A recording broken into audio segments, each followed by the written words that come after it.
بہار کے سابق وزیر اعلیٰ جتین رام مانجھی نے دی بدھ مت اختیار کرنے کی دھمکی۔ بہار کے سابق وزیر اعلیٰ اور ہندوستانی عوام مورچہ کے سربراہ جتین رام مانجھی نے ملک اور ریاست میں دلتوں پر ہو رہے حملوں پر تشویش ظاہر کرتے ہوئے کہا، اگر یہ ظلم زیادتی نہیں رکی تو وہ لوگ بدھ مت اپنا لیں گے۔ انہوں نے کہا کہ ملک میں دلتوں پر لگاتار ظلم و زیادتی ہو رہی ہے اور ان کو ہراساں کیا جا رہا ہے، جو کہ تشویش کی بات ہے۔ انہوں نے کہا کہ اس پر حکومت کو توجہ دینا چاہیے۔ انہوں نے مزید کہا کہ ہم لوگوں کو برہمن واد کی وجہ سے پیچھے رکھا گیا اور ایک خاص حکمت عملی کے تحت ہمیں الگ تھلگ کیا گیا۔ اپنے بیانات سے سرخیوں میں رہنے والے مانجھی نے کہا کہ مذہب تبدیل کرنے کو لے کر وہ اپنے حامیوں سے بات چیت کریں گے اور اس پر فیصلہ لیں گے۔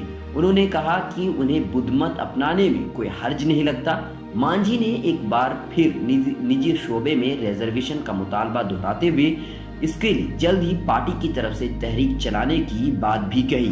بہار میں سیٹوں کی تقسیم کو لے کر این ڈی اے میں مچے گھمسان کو لے کر سابق وزیر اعلیٰ جتین رام مانجھی نے نتیش حکومت اور این ڈی اے پر جم کر نشانہ لگایا۔ انہوں نے کہا کہ اپیندر کشواہا ایک غلط اتحاد میں ہے۔ مانجھی نے کہا کہ انتخابات کے لیے ووٹ مانگنے کا معیار ترقی ہونا چاہیے، نہ کہ ذات اور مذہب۔ بیورو رپورٹ، ملت ٹائمز۔